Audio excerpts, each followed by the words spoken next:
Welcome to Midweek Experiments in Faithfulness. This is a weekly facilitated spiritual practice with a Quaker flavor and an experimental ethos.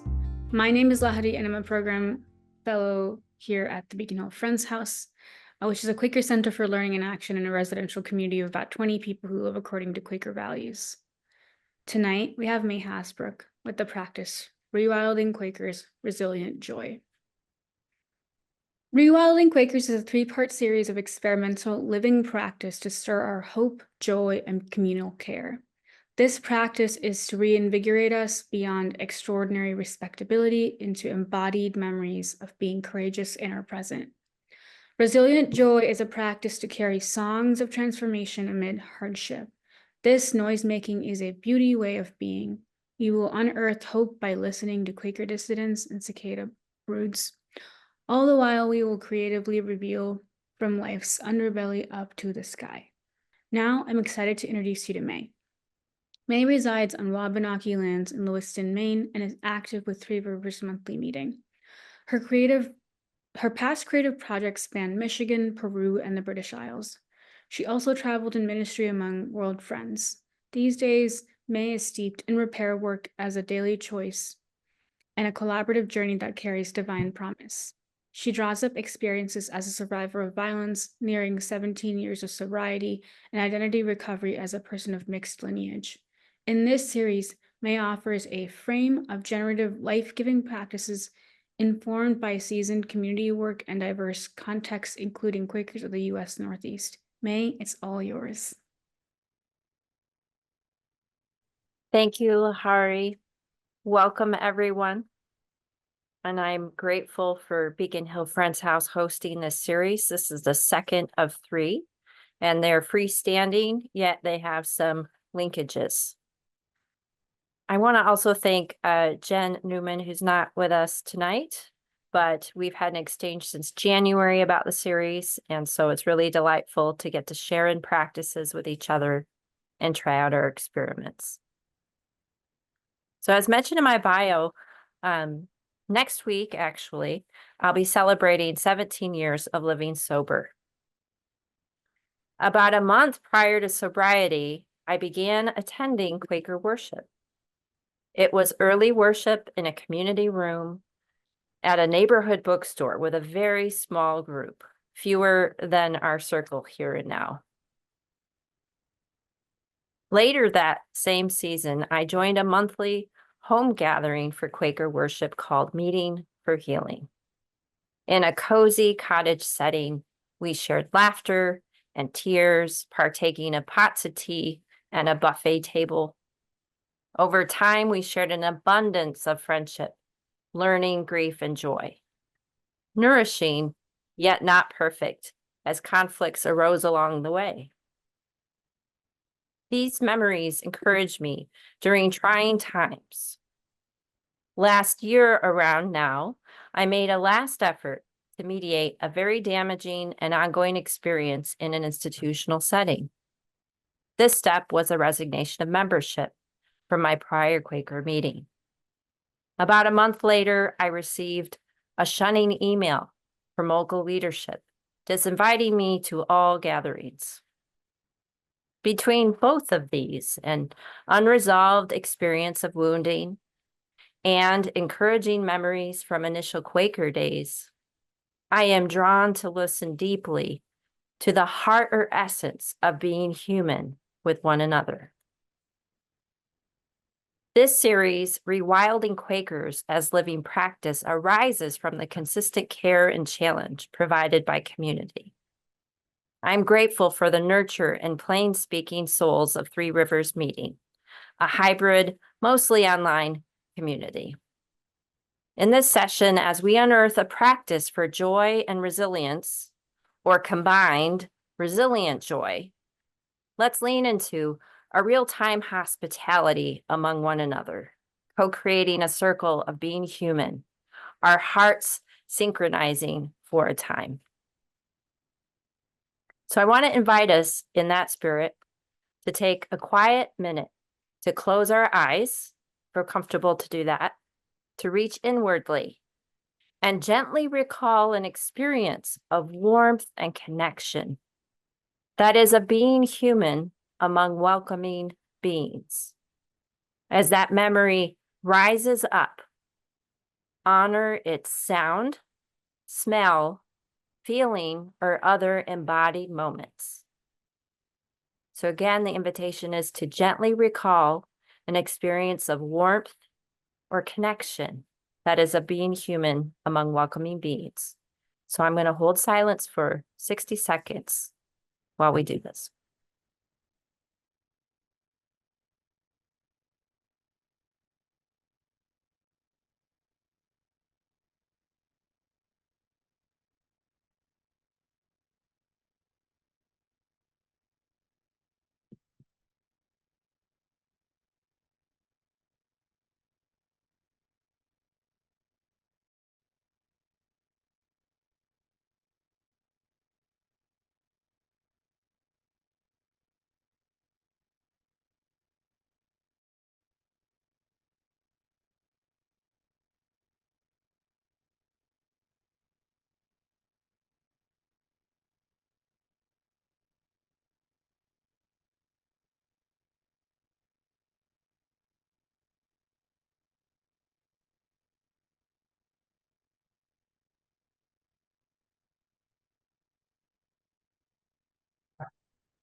So turning back to here and now, let's take an in-breath and out-breath. Let's carry with us that gift of memory. The playlist for this session moves between personal and historical stories, as well as recorded sound. The practice alternates from use of gathered materials, that is, materials you've gathered, to inward tapping of experience and imagination, as we just did a moment ago. What we create in real time is the experiment, personal plus generated in a community setting. So let's briefly review supplies and or locate stand-ins or subs for recommended items. So these are listed on the program event and to give a range of ideas of what you might work with. The most basic items would be thirsty paper, towel, or thick napkins, then ink pens that can smear, so not gel pens, plus matte paper box carton, ideally white, not glossy. And that can be easily found in a recycling bin. Some more involved material options would be a cloth rag, also ink, watercolor, gouache, using small brushes, and then thirsty or artsy paper like handmade, mixed media, or watercolor. But stand-in options, if you don't have any of these, could be food coloring or color making food like blueberry and beet. And instead of paper or carton, you might use light cloth handkerchief or a swatch from an old white sheet. So if you don't have these materials, just ride along with the sound wave, and you can always come back to the recording and bring the materials along and try it in another way. So as everyone arranges or locates your items, I'm going to begin a story about resilient joy.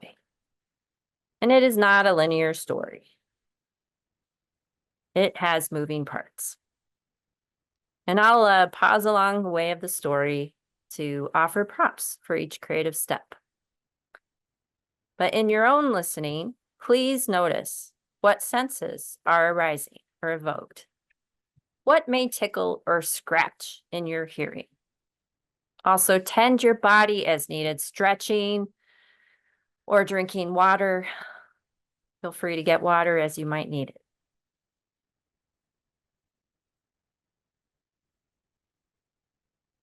So reaching inwardly as we begin the story, reaching inwardly to a precious place or moment of the past that offers a kind of pathway or portal to imagine an encouraging, albeit curious, commonality between Quaker dissidents and cicada broods.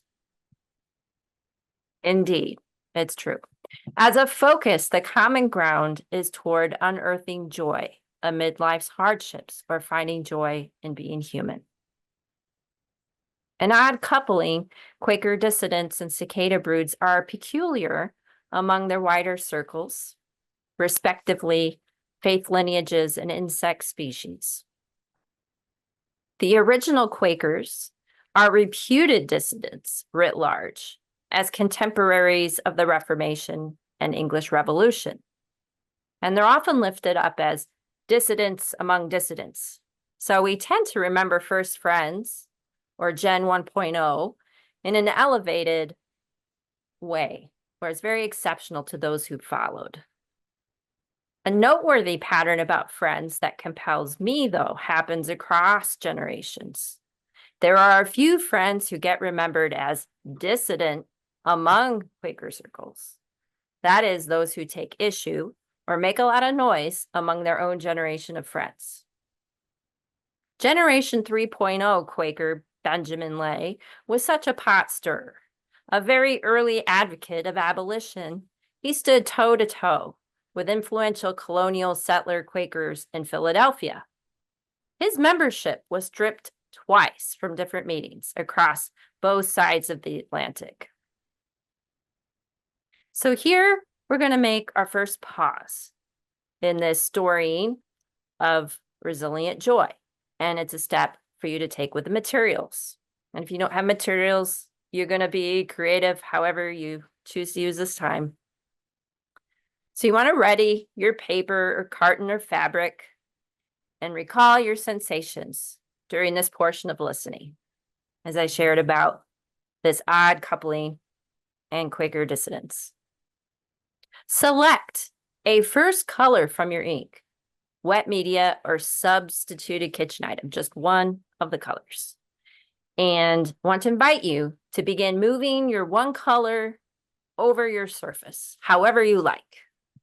You could also move your body with moving the color, following that sensation. You're going to have 30 seconds to play with this one color and movement. So go.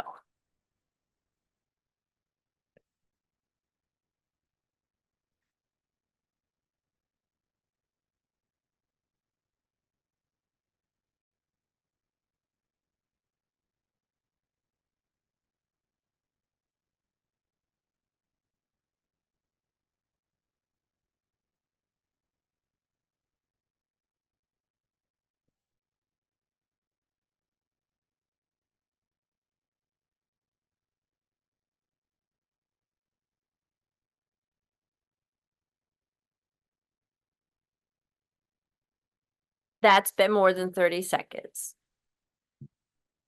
Just having a check-in with someone I needed to share.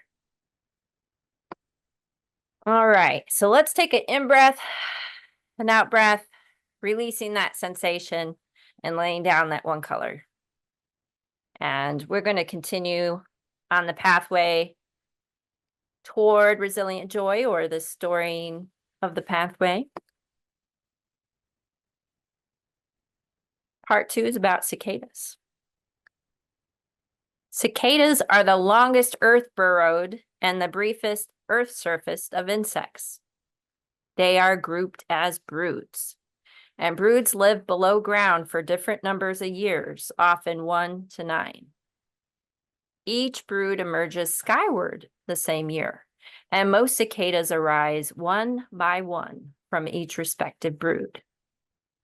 Yet there are, we could say, dissident cicada broods. That is, dissident cicada broods that rise up all at once as a collective. These periodic broods are distinct in color and live below ground for 13 or 17 years. This year in North America, we exceptionally experienced the synced uprising of not one, but 2 periodic broods. The last time we heard such raucous, joyful noisemaking was 200 plus years ago. I just find that really amazing. So we're going to now have a second pause with a prompt similar to what we just did, but not exactly the same. And Lahari, we're still waiting on that sharing piece, so not yet. In the second pause, It's a reflection, and you're going to create again. So consider, reflection-wise, what is joy to you, especially after a difficult experience or exhausting period? What is joy to you, especially after a difficult experience or exhausting period? So your creative activity doing is you're going to select a second color from your ink, different color, hopefully, from your ink, your wet media, or your substituted kitchen item. And you're going to move your second color however you like. You can even overlap the first. And this is going to be for 45 seconds as you sit with what is joy to you, especially after a difficult experience or exhausting period. Color number 2. Begin.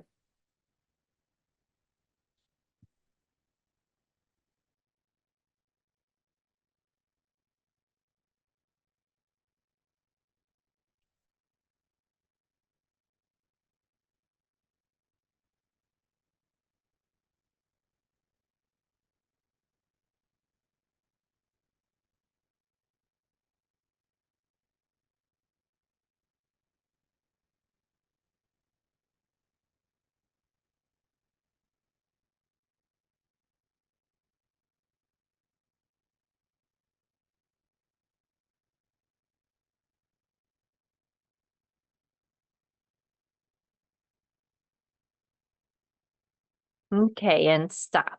So you're going to lay down the second color.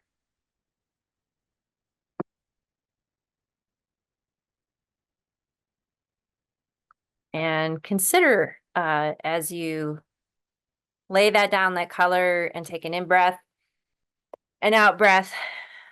Have you noticed? Have you been allowing your body to move while you're making these colors? Or perhaps you've been very still and focusing with your eyes. Allow that body to be.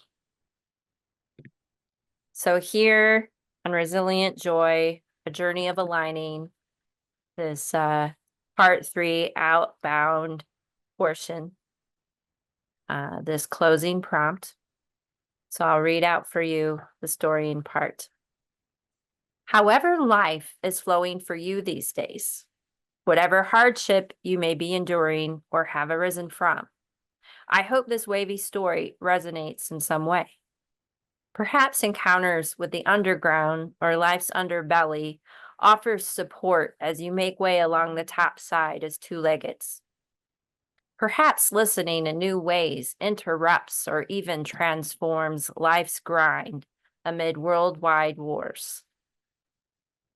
A final prompt will sound out today's practice. We'll listen to a recording in a minute, not yet.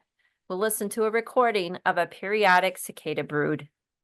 The invitation here is to reflect on being human and invite wisdom from these broods who rarely emerge together, who climb upward from the deep earth, roots to trunk. They pause while losing their skin or exterior and blow air into the wings. Drinking sap from trees, they sing their mighty chorus toward the next generation. In our circle here, let's also welcome the noisemaking of dissident Quakers like Benjamin Lay. Their lifelines offer joyful songs across silencing epochs, because it took a non-Quaker historian, Marcus Rediker, to unearth the truth of Benjamin centuries later. So consider anew, what is joy to you even amid hardships? And we are going to be hearing this recording in a moment. So if it's best for you to focus on the recording, you can. But if you feel able to do the closing activity, this is what it would be. You want to dampen that napkin, towel, or cloth rag, or you can even use your finger, if you don't mind. And you're going to use that moisture to transform your color markings across your paper, your carton, or your fabric surface, because that ink ought to be able to spread with the wetness. And these markings, you can spread them, you can blend them, you can blot them, or you can otherwise alter them. You're altering them in some fashion with the moisture and the movement. So again, what is joy to you, even amid hardships? We are going to have a cicada recording. And I think it would be great, Lahari, if we can listen to it twice, because it's only a minute long. And that might give people a little more space to move into the activity, if that's all right. So we're going to listen to this track twice. You're welcome to alter your 2 colors on your page.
I'm going to close with a small word by a first friend, Isaac Pennington, who gives us a different perspective, perhaps, on the underground underbelly of life and finding our joyful song through emerging skyward.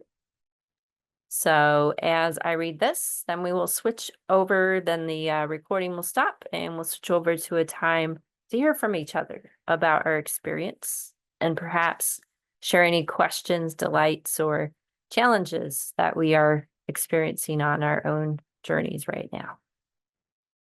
So these words are familiar to some. If you've been any long time in Quaker circles. Isaac Pennington from 1661. It's an old type of language, but it's a different image of sinking down and rising up. Give over thine own willing, give over thine own running, give over thine own desiring to know or be anything, and sink down to the seed which God sows in the heart, and let that grow in thee, and be in thee, and breathe in thee, and act in thee. And thou shalt find by sweet experience that the Lord knows that, and loves and owns that, and will lead it to the inheritance of life, which is its portion